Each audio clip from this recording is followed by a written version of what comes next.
Hello નમસ્કાર to every student. Aksharam online education platform પર આપ સૌનું સ્વાગત છે. સ્ટુડન્ટ, આજે આપણે મોટા દાખલાની શરૂઆત કરીશું, એટલે કે વિભાગ ઈ ની શરૂઆત કરીશું. એમાં આપણે હર રોજની જેમ, હર સેશનની જેમ એક બે દાખલા કરીશું, પણ એકદમ પરફેક્ટ અને સરસ રીતે કરીશું. ચલો, જે આપણને કાયમ માટે યાદ રહી જાય. શરૂઆત કરીએ છીએ દાખલા નંબર 1. એક આઈટી કંપનીના મેનેજરે 7 માર્કેટિંગ એક્ઝિક્યુટિવ નોકરીના વર્ષ અને તેમની માસિક આવક વિશેની નીચે મુજબ માહિતી એકઠી કરી છે. ઓકે, વર્ષ આપેલા છે એટલે ચોક્કસપણે એક્સ કહીશું.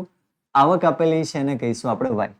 જોઈએ, આ માહિતી પરથી માર્કેટિંગના એક્ઝિક્યુટિવની માસિક આવકની તેમની નોકરીના વર્ષ પરની નિયત સંબંધ રેખા મેળવો. સીધી વસ્તુ છે. માસિક આવકની નોકરીના વર્ષ પરની કીધું છે એટલે વાય ની એક્સ પરની, અને ચેપ્ટરમાં પણ એક જ રીત છે ને, વાય ની એક્સ પરની. ચલો, હવે આપેલી માહિતી આપણને 30 કરતા નાની આપેલી છે. 30 કરતા નાની હોય તો સીધી ગણતરી છે કે એક્સ વાય ની રીત થશે. ચલો, શરૂઆત કરીએ છીએ ગુણાકાર. બે કોલમ જ બનવાના છે એક્સ વાય ની. 10 ગુણ્યા 11 કેટલા થઈ જશે? 110.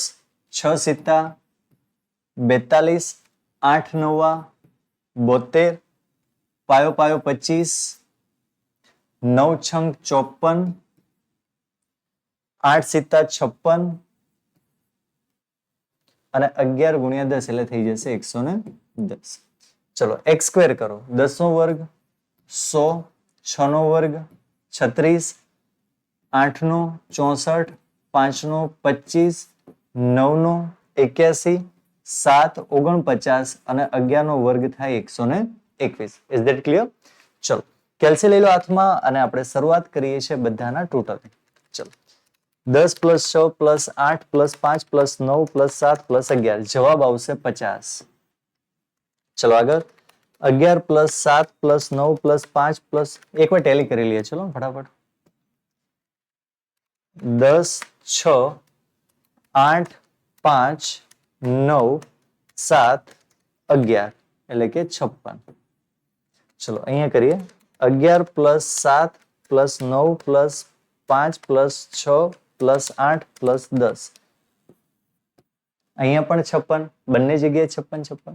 ચલો, 110 + 42 + 72 + 25 + 54 + 56 + 110. આન્સર આવશે 469. અને છેલ્લામાં આવશે 100 + 36 + 64 + 25 + 81 + 49 + 121 476. ક્લિયર? ટેબલ તમને મળી ગયું છે. હવે આપણે શોધવાનું છે સ્ટેપ બાય સ્ટેપ. પહેલા આપણે શોધીશું x bar. Sigma x upon N, અને બીજું છે વાય બાર સિગ્મા વાય અપોન એન. ચલો, સિગ્મા એક્સ કેટલા છે? 56 છે, અને ટોટલ આપણી પાસે માહિતી કેટલી છે? 3 ને 3 6 ને 1 7. એન બરાબર કેટલા છે? 7 છે. ગણી લઈએ. 1 2 3 4 5 6 અને 7.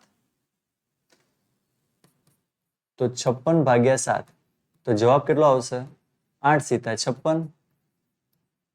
સેમ એઝ, નો ચેન્જ, બંને એઝ ઇટ ઇઝ, બંને સરખું જ છે આપણા માટે. નેક્સ્ટ આગળ આપણે શોધવાનું છે મહત્વનું બી. કયું સૂત્ર? n into sigma X Y minus sigma X into sigma Y divide by n into sigma X નો સ્ક્વેર માઇનસ સિગ્મા એક્સ નો હોલ સ્ક્વેર. પછી છે a બરાબર Y bar minus B into X bar, અને final step આપણે શોધવાનું છે Y cap બરાબર a plus B into X. આ બે સૂત્ર તો કોમન છે, કોઈ પણ દાખલો હોય એમાં ફિક્સ જ રહે. n છે 7, સિગ્મા એક્સ વાય જુઓ કેટલા છે? 469. ચલો, સિગ્મા એક્સ અને વાય કેટલા છે? 56 56. તો અહીંયા કરાય 56 ગુણ્યા 56. n કેટલા છે? 7. સિગ્મા એક્સ સ્ક્વેર જુઓ કેટલા મળેલા છે? 476. તો રાઈટ ડાઉન 476 માઇનસ એક્સ નો હોલ સ્ક્વેર એટલે 56 નો વર્ગ. ચલો, કેલ્સી લઈ લો. 469 ગુણ્યા 7 જવાબ મળશે તમને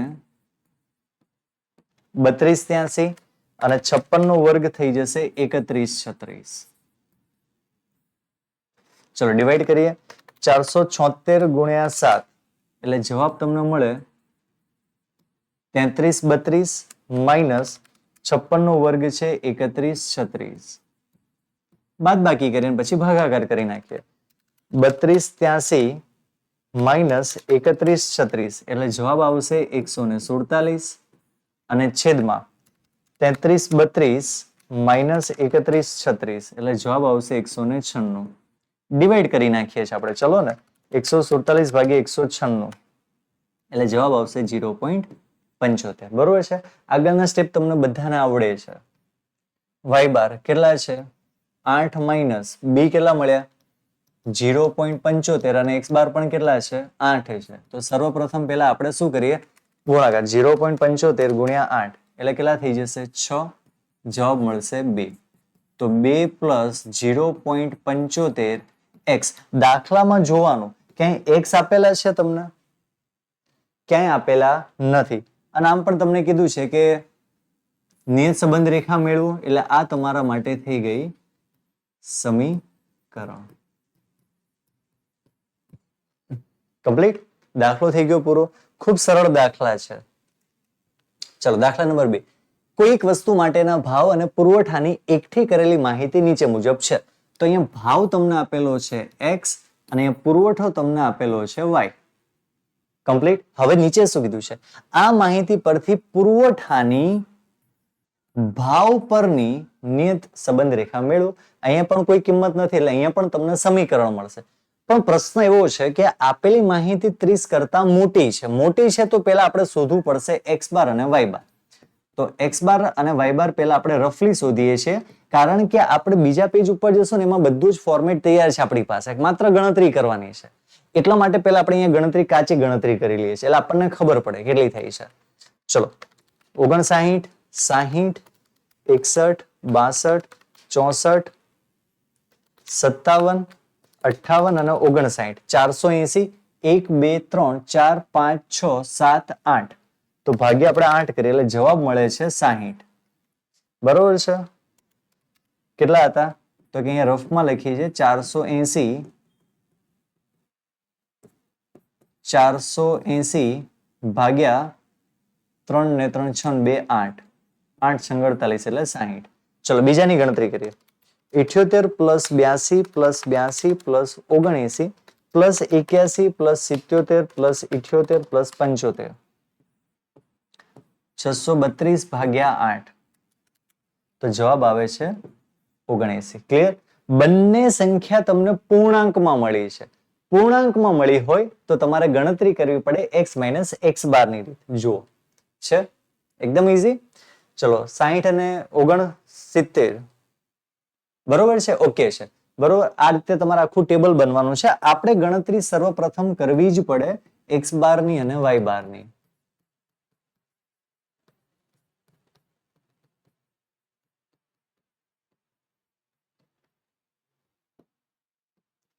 ચલો પેલા જોઈ લઈએ કેટલા છે 480 ભાગ્યા 8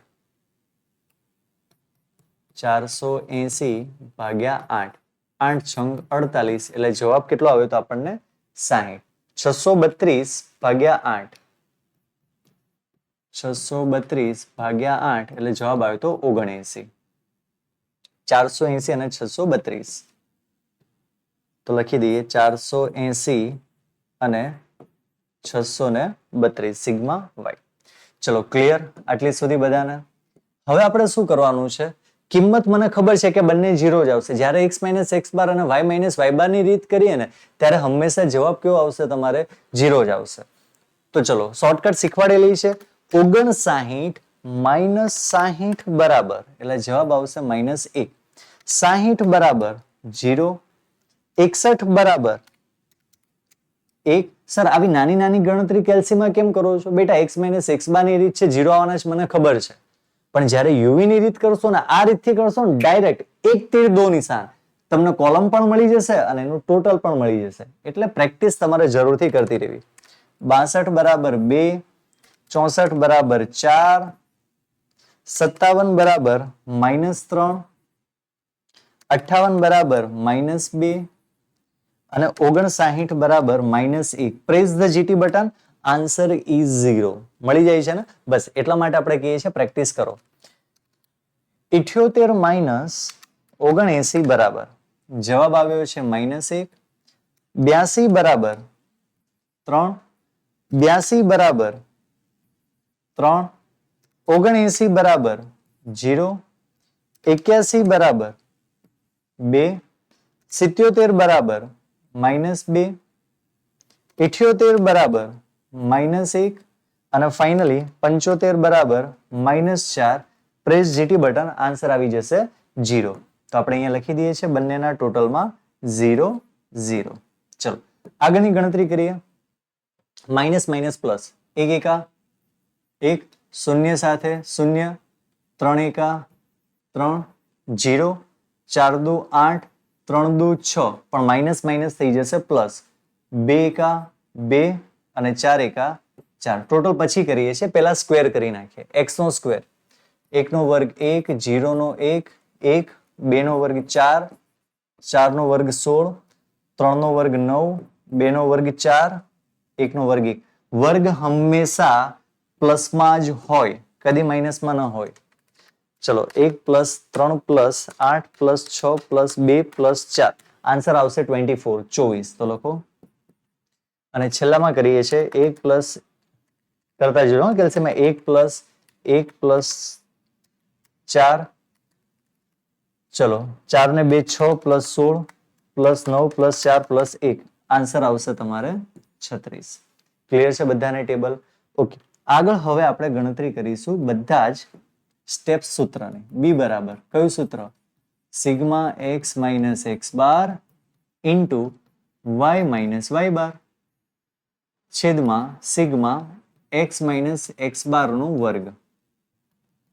એ બરાબર Y bar minus B into X bar અને વાય કેપ બરાબર A plus B into X. આ બે સૂત્ર તો કોમન છે દરેક દાખલામાં. કિંમત જોઈએ, કિંમત શું મળી છે? સિગ્મા એક્સ માઇનસ એક્સ બાર વાય માઇનસ વાય બાર 24 ના છેદમાં 36. સ્ક્વેર આપણને આપેલો છે 36 નો, તો કેલ્સીમાં કરો 24 ભાગ્યા 36 તો 0.67. એ જ અહીંયા લખીએ છીએ વાય બાર 79 માઇનસ 0.67 ગુણ્યા એક્સ બાર કેટલા છે? 60 છે. તો 79 માઇનસ કેલ્સીમાં કરો 0.67 ગુણ્યા 60 એટલે મળશે 40.2. તો ફાઇનલી તમારો જે આન્સર આવશે 79 માઇનસ 40.2 એટલે 38.8, એ તમને જવાબ મળ્યો. બરાબર. ચલો એ જ કિંમત મૂકી દઈએ. 38.8 પ્લસ બી છે 0.67 એક્સ. દાખલામાં કિંમત નથી આપેલી એક્સ ની, માટે આ જ તમારી થઈ જશે નિયત સંબંધ રેખા. કમ્પ્લીટ છે, એકદમ ઇઝી. બસ ગણતરી ખાલી યાદ રાખવાની છે. આવા દાખલાની આપણે પ્રેક્ટિસ કરેલી હતી, જો તમે કદાચ કરી હોય તો. જ્યારે ચેપ્ટરની શરૂઆત થઈ હતી 3.1 ની અંદર આવા જ દાખલા હતા એક્સ માઇનસ એક્સ બાર ના, અને આવા જ દાખલા હતા એક્સ વાય ના. તો 3.1 જો કરેલું હશે તો આ દાખલા કદાચ તમારે જોવાની જરૂર નહીં પણ પડે, તમને આવડશે જ. મળીએ છે નેક્સ્ટ સેશનમાં. સેક્શન ઈ એટલે કે વિભાગીય આપણો કન્ટિન્યુ જ છે, પણ એ જોઈશું આપણે આવતીકાલના સેશનની અંદર. તો આજના સેશનની અંદર બસ માત્ર 2 દાખલા હતા, જરૂરથી પ્રેક્ટિસ કરતા રહો. મળીએ છે નેક્સ્ટ સેશનમાં. ત્યાં સુધી bye, have a nice day.